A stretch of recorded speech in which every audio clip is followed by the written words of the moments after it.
Dialing in from Oakland, California. My name is Grant Din, and I've been doing genealogy for about 40 years on and off whenever I could, starting with a few things I'll show at the beginning that got me interested. Um, I like to show this picture, and I will share my screen. Okay, you can see it now, right? Yeah, I assume. Okay. So this is a picture from my pack rat uncle when he passed away. This picture was found in his belongings, and every genealogist needs a pack rat uncle or aunt or grandma or grandpa or someone who saves things because it's always worthwhile to try to find out who these people are. Are they related to me, or maybe it's just a picture he had? So that's a more recent development where I've been trying to find out who these people are. But today's talk will cover, let's see. Okay, well, talk about how I got started.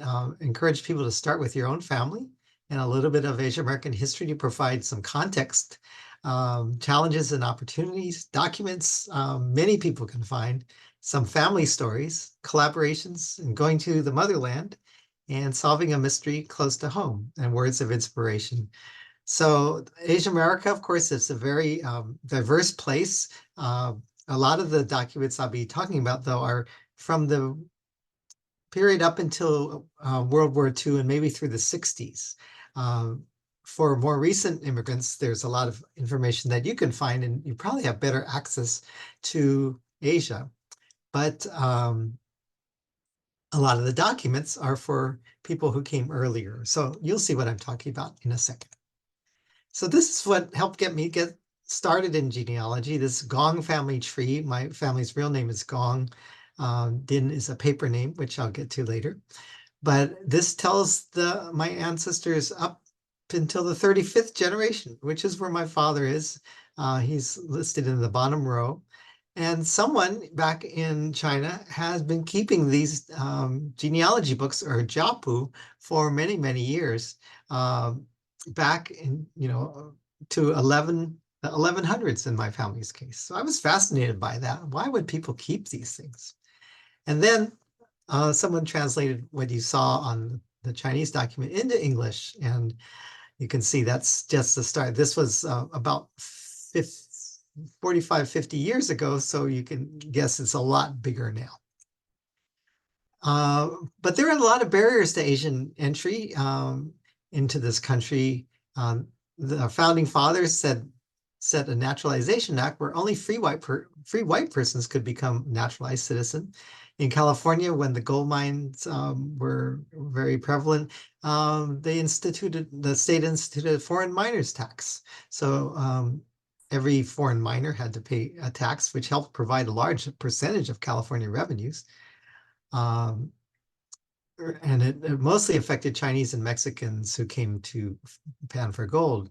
There were anti-Asian groups, there were lynchings in Los Angeles, and on a federal level, the Chinese Exclusion Acts, and before that, the Page Acts put a lot of restrictions on Chinese women, and then all Chinese from immigrating. So for 61 years, if you were a Chinese laborer, you could not come to this country except under certain circumstances. The Gentleman's Agreement of 1907 restricted Japanese, and state alien land laws affected the ability of especially of Japanese and Chinese to own land. And then there were immigration acts in the 20th century that targeted all Asians. It had an Asiatic barred zone. And also Southern and Eastern Europeans had a harder time coming in because of quotas based on the number of people who are here in the US. There was a law establishing the future independence of the Philippines, which created barriers for Filipino immigration in 1934. Before that, Filipinos were considered US nationals, and they could come and go to the US as they pleased. They just couldn't become citizens. But after 1934, the government reached an agreement with the Philippines that they would be independent in 1944. But what that also did, it established a quota on Filipinos coming into this country. And these quotas continued until 1965. This is a picture of immigrants getting off the ferry at Angel Island. You can see a pretty diverse group of people from Europe and China and elsewhere in Asia. And a picture of the interrogations that people had to go through when they were on Angel Island. And this is what it looks like now. You can actually go visit. You can see where many of the first Asians came to this country. And people were detained on the island for a long time. That's why they carved poetry into the walls. This is the one you can see the easiest that's on the island. And the translation of that poem, they were generally written in a classical style. So despite the stereotypes you might have of people who are laborers, many of them were pretty well educated. And they wrote poems because they were detained on the island so long. And then the second one, the author says, "Oh, I've been released. I will be freed." And the line, even if it is built out of jade, it is turned into a cage, is in reference to the green walls that were in the immigration station. And usually jade is a good thing in Chinese culture, but not in this case. And some of the ways people fought back against all these laws were thousands of lawsuits. And then one called Wong Kim Mark versus the US established birthright citizenship. Wong was born in San Francisco, but he went to China and came back to visit. He was told, "You can't come back because your parents cannot become citizens." And he said, "Well, I was born here, so I have the right." And government said no. And he took his case all the way to the Supreme Court and actually won his case. And that has confirmed birthright citizenship, which is still in effect to this day, despite many threats on it. Now, a number of Chinese would also claim that they were, because of this discrimination, that they couldn't immigrate like everyone else. They had to take what they call the crooked path, where they would make up stories that they were actually the son or daughter of someone who was born here or who had come here as a merchant, which was an exempt status of the Chinese Exclusion Act. And they would make up a whole story about their case. But the government got wise to these paper sons and daughters, and they started making up all these questions that people had to answer, trying to establish that they were not citizens. And I'll get into some of those questions later. The Exclusion Acts were finally repealed in 1943, and then soon after there's the War Brides Act, which allowed all these Chinese who could not bring their wives over to finally bring their wives over if they served in the armed forces, or they could go back to China and get married and bring wives over. Naturalization was finally allowed after 1943 for Chinese, 46 for Filipinos and Indians, and 1952 for other Asians, including Japanese. So we benefited a great deal from the civil rights movement, which reduced housing discrimination, and the Immigration Act of 1965 created vast amount more opportunities, which you'll see later. So as genealogists, you're often trained to look for documents to review, like censuses, obituaries, land ownership in probate court, and wills, because those document your ancestors. But a lot of times, because Chinese during exclusion took false names to come to this country, we might ask each other, are you a real Li? Are you a real Wang? Like, I'm not a real Din, I'm a Gong. So that makes it more challenging for genealogists in certain era. And then many immigrants went by different names in the census from decade to decade, or sometimes they're not found at all. I still haven't found 30 years worth of my mother's side in the census. I don't know where they are. I know they were in the US, but I can't find them. Chinese men traditionally would often take different names, their marriage name, or what they call a milk name, which is their birth name. And so sometimes if you don't know these other names and you're researching them under the name you know them as, it can be more challenging. And often obituaries are in Asian language newspapers. And if you're not bilingual, like I am not, it's more difficult to find without translation. And often Asian immigrants couldn't own land, so you won't find those in probate records. But on the other hand, there were a lot of files that are in existence because of the restricted laws. And I'll get into those in a minute, including immigration case files, Chinese exclusion, wartime incarceration of Japanese Americans, and finally naturalization documents when people could finally naturalize. And in the 1950s and 60s, the government had a confession program where people who came under false names could go to the government, to the Immigration Naturalization Service, and say that they came over under a false name and they could get their old name back. But the challenging thing was that often if they did that, they'd have to say who their paper father was, or and squeal on other people, basically. So a lot of people decided they didn't want to do that. Wasn't worth it. And you can find immigration ship manifests. You can find case files, which are in the National Archives in San Bruno, California, but also in New York. I believe the archives are in New York City, and there's also archives in Boston and places like that. And they usually have very helpful staff. You can just write them and tell them what you're looking for. And also paid sites like Ancestry and My China Roots, and also Family Search, which is a free site. Classic documents you can look for to find out more about people's lives are birth, marriage, and death records. And here's a birth record of a woman who later became known as Yuri Kochiyama, who lived in New York City and became an activist, especially in Harlem, and worked a lot with the Black community. So there she is, her birth name and her mother's maiden name, which is always very helpful, and the occupation of parents, and so on. This is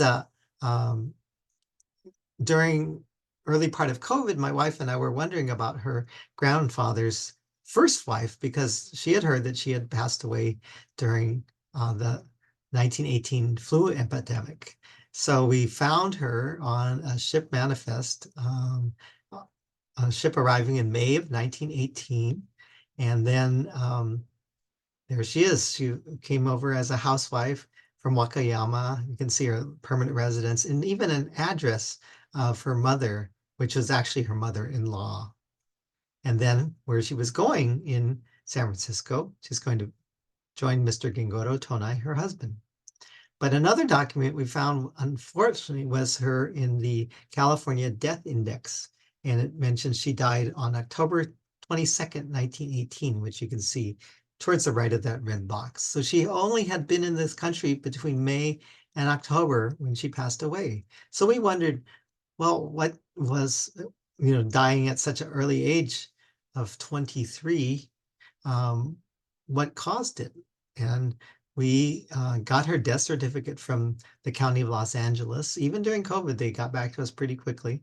And there's her name, spelled a little differently, and blowing up the part on the right where she died of bronchopneumonia, but contributor factor was influenza. So she did die because of the flu epidemic. A lot of Chinese American documents. There's not a lot of documents for, let's say, railroad workers or people who came to work in the gold rush. But once Chinese Exclusion Acts were passed, there are quite a few documents about them. And then you can find files for a lot of these people. Sometimes it takes a lot of digging, but it's always worth it. Especially on the East Coast, there are sailors from many countries, including China, who jumped ship. They were sailors and they got to port and they kind of just disappear. And I'll tell you a little bit about a couple later. Finally, after Chinese could become naturalized citizens, they would go back and get married, many of them, and immigration greatly increased after the Immigration Act. So this is a Chinese arrivals record for a man named Wang. And you can see circled in red are all the different cases where his case was moved to a different department, or he had returned for further questioning. So you can see in the upper left, he arrived in May of 1912, and in the big oval to the right all the times he was questioned. And you can see he's still there in May of, all the way to, it looks like September. Yes, on the far right, he was finally admitted on September 16th, 1919. Oh, okay, so this was from 1919, not 1912. But all those things show he was provisionally denied entry. His case went to San Francisco office, went to Minneapolis. I think he had a father who was supposed to live there, and all kinds of things like that. And there he is, finally released after 4 months on Angel Island. And then he was finally landed on parole. And on the far right, it said he was landed with 2 people. So he was traveling with the people in 4-6 and 4-7, which are the people above him, Wang Ging and Li Shi. You can see them. So he was traveling as their son. So that tells you a lot about your ancestor there.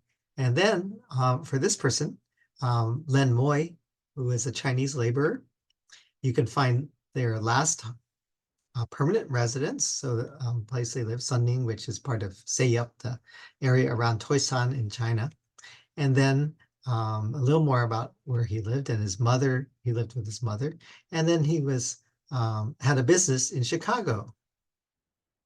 And again, they list his place of birth. So again, it's a lot of good information if that's the person you're looking for.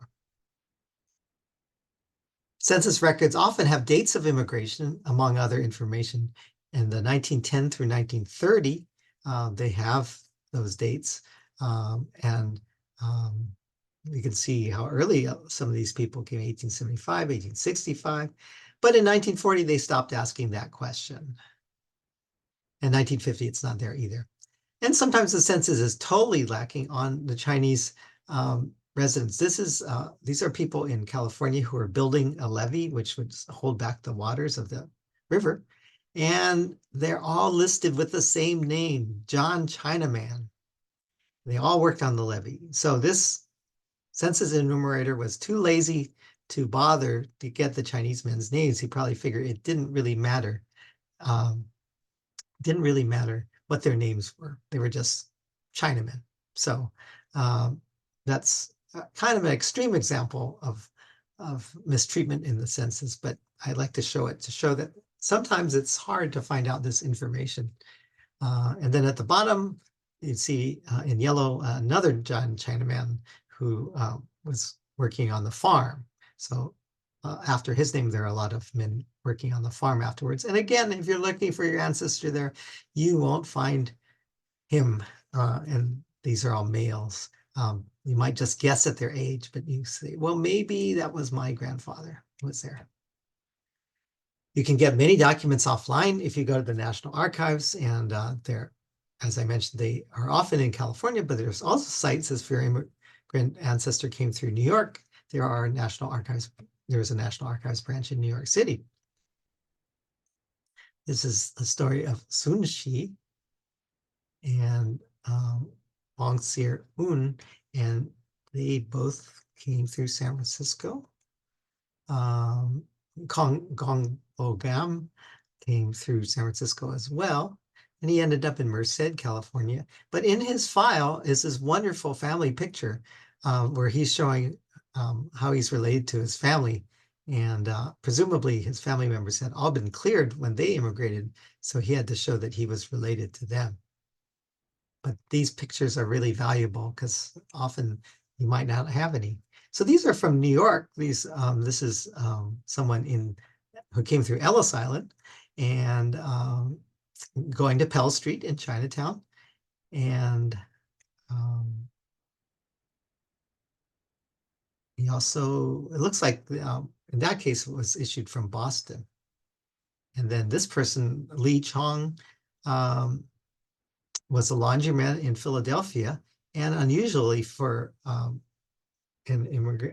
Chinese immigrant, he was married to an African-American woman. So here he is registering their son, Robert. And then this is another case of Gunmar Sam, also coming through the Chinese Bureau in New York City.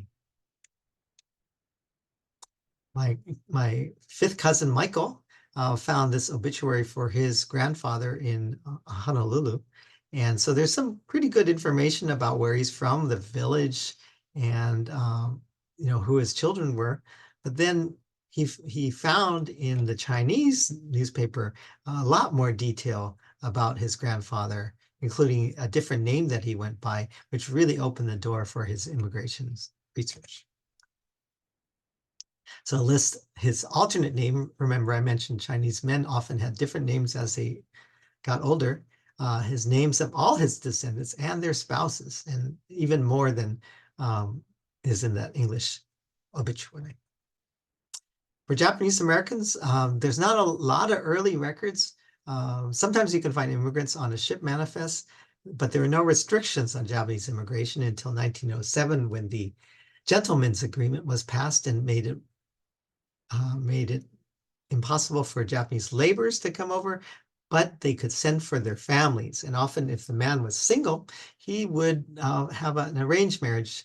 We'd send a picture to Japan, and there are people called baishakunin, or go-betweens or matchmakers, and they'd match up the families, and they'd talk to the parents of a young woman and tell them about this man and give all his fine points and show his picture. And often she would marry the photo by proxy, marry him by proxy, and then present the photo. And when she came to the US, she would have to marry him again because California didn't accept proxy marriages.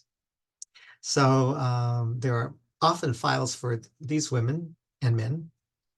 And there's the case of Kane and Kunisaku Mineta. Kane was a picture bride, and she came to meet her husband, Kunisaku, for the first time. And she was asked basically, where and how were you married? And then, have you been married before? And then they asked him, what do you do? I'm a farmer. I have a partner, and I have money, which is really important for the immigration authorities because they did not want her to become a ward of the government, a public charge. They did not want her to be.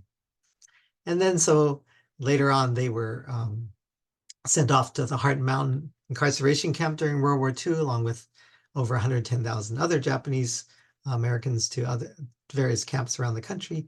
And there they are in Hart Mountain, Wyoming.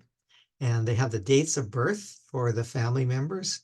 You can see the parents' names, the children's, when they were born, the alien registration number, which is very helpful when you're looking for files.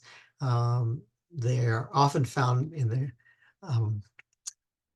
archives of the United States Citizenship and Immigration Services, as well as the National Archives. And then there's a list where they were before the war, and then where they went before the end of the war. All these people actually left the camps before the end of the war. So one son went to Madison, New Jersey. A daughter went to Salt Lake City, Utah. And then the parents and the youngest one, Norman, went off to Chicago and Evanston, Illinois in 1943, so before the war was over. So if you're researching your family, you can find out a lot about them and places you can look for more about them through this document. And then Kane filed a petition for naturalization later when Japanese were finally allowed to, and she registered, and their son, in case you haven't guessed by now, is Norman Mineta, who became a Secretary of Commerce under Clinton and Secretary of Transportation under George W. Bush. And he was credited for getting all the planes out of the sky on 9/11 to avoid any further acts of destruction. And so he later got the Presidential Medal of Freedom. Korean and American information. In the early 20th century, Korea was annexed by Japan. They allowed very few people from Korea to leave the country. Some managed to get to China and immigrated from there. And some went to Hawaii to work in the plantations and then eventually made it to the continent. And most of the Korean documents are actually online Well, it's the ones in the National Archives in San Bruno. So if you go to archives.gov and search for an immigrant, you might find them from Korea if they came in the first part of the 20th century. And this is a story of Rose Park, Park Yeon-soon. She was a young girl who was coming to the US. And there she is. And she had measles when she came across the country. And so she was held in the hospital on Angel Island. And there she is, the little girl in the photograph. And we were able to find her petition for naturalization when she got older. When she was 42, she naturalized in 1953. Indian immigration was also limited by anti-Asian sentiment in the US, and it had the highest rate of deportation on Angel Island in the first part of the 20th century. And they were affected by the Asiatic Barred Zone. You can see that in green. And they often appear in Board of Aliens held for special inquiry documents. This is a document of a man named Kihar Singh, who came with 19 others from Punjab, and they were all Sikh. But the way the government considered anyone from India a Hindu, so you read about these Hindus that were all barred from immigration. And in this case, there's 20 people. They all were detained on account of suffering from a contagious disease. In this case, it was trachoma, and I believe that's an eye disease. And then there's Kihar. And in this document for the Labor Department, they said, these aliens are laborers, that there is no demand in this section, this part of California, for that class of labor. Further, there's a decided prejudice among the people of this locality against this class of labor. So they don't want to say a decided prejudice against Indians. That would be too overtly racially discriminatory. But they're saying the people in the area don't want to see any laborers coming into this country. At the time, the superintendent at Angel Island had been under a lot of pressure to find some way to keep more Asians out. Chinese and Japanese had had laws against them, but the Indians had none. So they trotted out these various reasons. That one document I saw said, this man is small, he won't be a good farmer. It's going to be a public charge. But what did he do in India? His job was a farmer. So they said they were going to arrest them. But elsewhere in Kihar's file, it jumped from like 1913, when he had no chance to make it in this country, to 1948, when they said, oh, he came here in 1913. He's going back to India. And so this document says he's allowed to return because of the Supreme Court document. So we're trying to find out more about that. And his granddaughter is named Valerie Kaur. She's an amazing activist who, after 9/11, saw a family friend be killed because he wore a turban and he ran a gas station in Arizona. And so she went on the road trying to diffuse a lot of these terrible incidents. And she made a film. She's been very outspoken about the need for people to work together.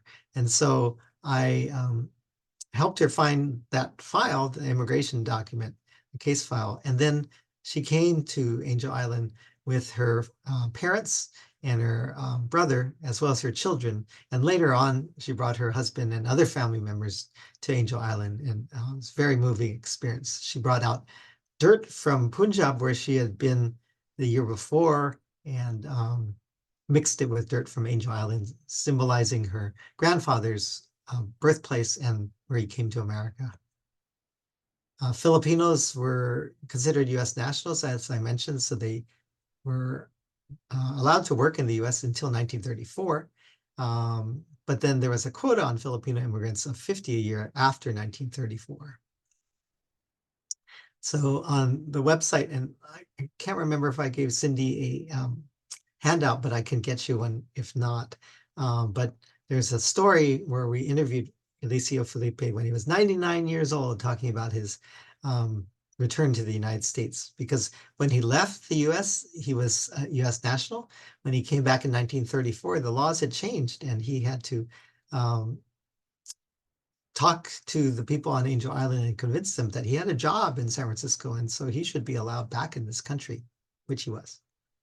And then he served in World War II in the US Army and became a naturalized citizen at that time. So before people who are civilians were able to naturalize, people who served were able to do so.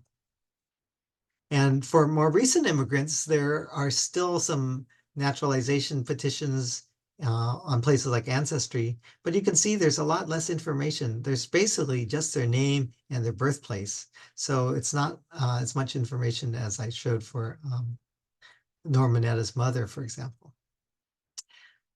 So often you can look for these records at the National Archives, websites like Ancestry, Family Search, My China Roots, and others. And if you can find a ship manifest where they came from, and these are often searchable by names, you might be able to find a case file related to that. The case files and what are called A files, alien files, are very, very useful for your research.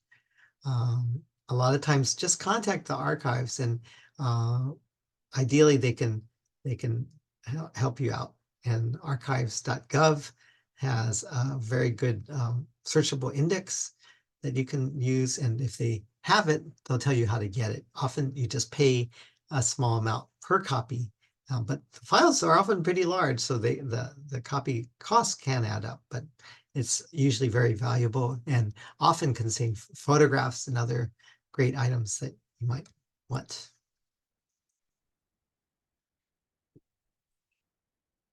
So after I saw the family tree, which my cousins showed me, I found my aunt showed me this certificate of identity for my maternal grandfather. And it appeared that he came to the US in 1919 for the first time. And when he was 40, and he was a merchant, so he was exempt from the Exclusion Act. So that picture is my grandfather and my sister and me.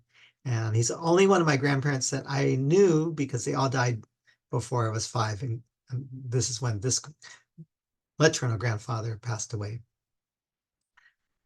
But then we looked a little harder, and okay, so we thought he came in 1919 as a merchant. And but then I went to the National Archives, and they showed me this file or this document that I took a picture of him coming to the US-Canada border in 1905 as a merchant. And so this surprised us all. We didn't realize he had come to the US so early. And there he is, coming across the border, walking from Huntington, British Columbia to Sumas, Washington. And he was detained at the US-Canada border for 5 days. And he had a Section 6 certificate, which meant he was a merchant in his case. And theirs were Sumas's, which someday I hope to go to, just to relive that historic crossing for our family in 1905. So he had to prove that he was a merchant. And so in his testimony, he said, I have here about $1,100, of which $1,000 was a bank draft and $100 was gold and paper money. Either way, they're both worth a great deal of money now. Probably, I think I checked once, it was like over $30,000. So we don't know where he got that money, because my aunt said the family was quite poor, but he must have worked with some other people to join this partnership and possibly borrow the money from them, at least the money on the bank draft. And he had to confirm the status when he returned to China to get married in 1917. So Chinese, if they were here, they were going back to China, had to have witnesses say that they were merchants, and then confirm their status. In this case, Mr. Elliott was a contractor and also a deputy sheriff. So it's good to have a deputy sheriff on your side to testify. And they would make sure that my grandfather did not work with his hands, because then he would be a laborer and not allowed in this country, but that his hands were smooth. and obviously worked with paper or money, things like that. So when he went to China, he came back with his wife and a paper son. He brought his nephew and said his nephew was his son from a first marriage. So his wife would have to corroborate that story, and so would his paper son. And they would ask her things like, where are the gates in your village? What's written on the gates? And she said, what is that inscription written on? Brick. And then also, what does it say on the gate? And she says, something's written there, but I can't read. So that sadly told me that my grandmother was not able to read and write. So Hun and Ji Chu Lin went on to have 6 children, and they lived in the Sacramento River Delta, a very small rural town. There's his wife's document showing that she came as a housewife and the wife of a merchant, and also arrived in 1919. And there they are together on her immigration documents. So growing up, we learned about Aoyang history and pictures of people as well. There's my grandfather and the house they lived in. And there's my grandmother's birth site, a death cemetery plot, I'm sorry. So my grandfather worked as a fishmonger, so he could not work as a laborer, so he would buy fish from people fishing on the banks of the river, and he'd sell them in town. He also worked at the store, and he was a calligrapher for the signs. He also did the writing on this auditorium, which was built when a Chinese general came to the little town. And on my dad's side, my paternal grandfather was a paper son. He was pretending he was the son of a man named Ao. And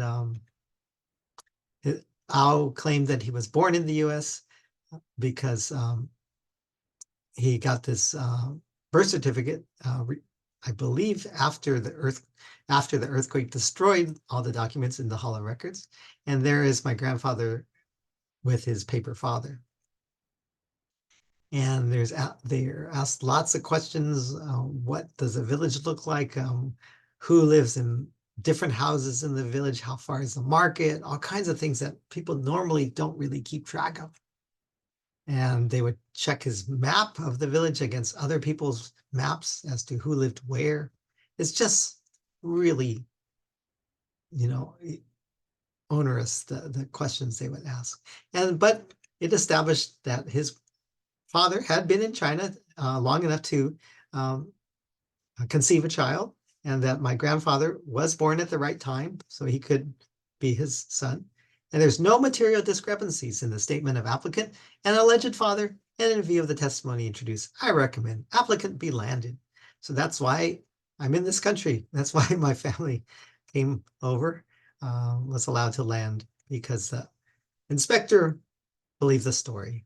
Thank goodness. So then my grandfather also later appeared on behalf of his brother, and or two brothers, and they were actually his brother, but he was pretending he was just a school friend of theirs. And my grandmother also had challenges coming over. She had to pretend she was the wife of my grandfather's brother, not the wife of my grandfather. So a lot of questions she had to answer again about the hall, about what rose in the village, and questions again no one should know normally. And then you can learn more, a lot more about their past. Sometimes you really want to find these documents, but sometimes you know that they're not necessarily based on any reality of the village. For example, my grandmother, on my dad's side, I know very little about her except her name, because she had to talk about this village where she was from, but I don't believe she was really from that village. So I know very little about her. Favorably is always a good sign that they were allowed to enter into the country. And these are my grandparents on the top right, middle right, and then my grandfather's brother at the bottom. Another way to find out more family stories is to talk to uncles and aunts or grandparents, of course, if you still have them, if you're lucky enough. So my Uncle Jack would talk about his trip to the village in the 1940s after World War II, where he took a picture of the family home, quite a large home for the time. And there he is with his grandparents, who are my great grandparents. And then he hung out with some of his cousins who were all in the village at the same time. The family ran a laundry in a town called Woodland, California. And then Uncle Jack has gone back and led tours. He's participated in these tours showing where the family had a laundry. And there's a wonderful man named Dino, who you see in the lower left, who loves to have Uncle Jack tell his stories on his tours of the downtown area. And finally, this is my grandfather's family showing, well, you can't really see it, but he's listed there as the head of the family, Aolun. Then his wife and 8 children and one other family friend, I think, his 8 children are all listed in there as boarders or lodgers. In other words, his wife technically was not his wife because he had papers of a single man. His brother, his papers said he was married. So these people all were supposedly the wife and children of my grandfather's brother. So he had to live this charade, at least to the census, that he was really not related to the people who were his wife and children. And then we found this humorous article in the newspaper where the family is supposed to welcome the arrival of their 11th child. And it says the 2 oldest who were born in China have never come to this country. Well, that's because they probably were just names that he could sell later to have them come to the country. And the 9 little Dins, he mentions their names. One of them is actually a nephew. Mr. Din is proud of his thriving family, but he's vague about their names and ages. And that's one of the kids. There's all the Dins. And then I really recommend family reunions to help in your research. Get people together from different branches who can talk about their research and talk about their experiences. And there's my cousin had a story about their section of the family, and his grandfather went to China with his cousin Jack, and Jack is in the lower left. Jack's father sent him to China to find a wife, but he had lots of young women he knew in the US. Instead, Robert, his cousin, found a wife in China. And there's later we had a Zoom call because we found new cousins through DNA, and were able to meet them there in New York and Chicago, and invited them to a Zoom call where everyone presented their family information. This is from my cousin Wally's slide. And our cousin Lee sadly died in World War II. So we worked together to find his documents on where he was buried, and then where he died in France, and then found his name on a memorial to the Chinese Americans who served in World War II and gave their lives in both wars, both world wars. And there he is, Gong Bi Fong. I also worked with my cousin Verna, where we did some research trying to find more information on my great-great-grandfather and her great-grandfather to see where they find out information about him working in the railroads. So a scholar named Himmark Lai had written about people from our family's village in China, and said a lot of them worked on the railroad from the village of Lakcheng, and a lot of them were named Gong, which is our family's name. So Verna found this file for her grandfather, which is my great-grandfather's brother. And in the file, it had this document, which is where my great-great-grandfather attested that his son was born in the United States. And this is the only picture we have of my great-great-grandfather. And he looks quite dapper in that hat. But he's testifying, oh yes, I brought my wife to China, from China to the US, and we had a son, and he was born in the US. So therefore he had birthright citizenship. And his name in the file is Kong Kim, but I knew him as Gong Kim Hik, which is, sounds the same. And then I learned that he had gone back to China in 1905, but before that he was a tinsmith. He worked in a tin making shop. Tin, you cut it for usage. And then he had also been farming in Hanford, California, which is quite a change from living in San Francisco. So Verna and I went to Hanford, and we found these Chinese named streets, interestingly enough, Canton Street and Lotus Lane. And we're very excited to walk in the same place where our ancestor had been. And we also found an oral history where his granddaughter had said that her grandfather worked on the railroad and also in the gold mines. So that was very interesting to us. I'll wrap this up with a little bit about immigration. As you know, since 1965, it's really opened up quite a bit. So there's a lot more, a lot of periods of time that affected when Asians could come in larger numbers. And you could see since 1965, people from other parts of Asia, which include Korea, Japan, Vietnam, Cambodia, Laos, Pacific Island nations, Malaysia, they're all in the wide yellow area in the right side of the chart. China is also pretty large as well. But so not only has the number of Asians grown in this country quite a bit, but the diversity of the population has grown a lot. So at this time, there's not a lot of documents that you can find for more recent immigrants, but you can talk to more people. You can really, if someone's came over with their parents or grandparents, or their grandparents are in back in Asia, you can interview them through Zoom or through other means to try to find out as much as you can, which I really recommend that people do, and not wait until people are much older. You can see the Asian population is growing quite a bit. If we only had the original immigrants until 65, you'd see the purple line would be about how many Asian Americans we would have in this country. As you can see, because of 1965 legislation, the numbers have increased a great deal, but we're still far less than 10% of the US population.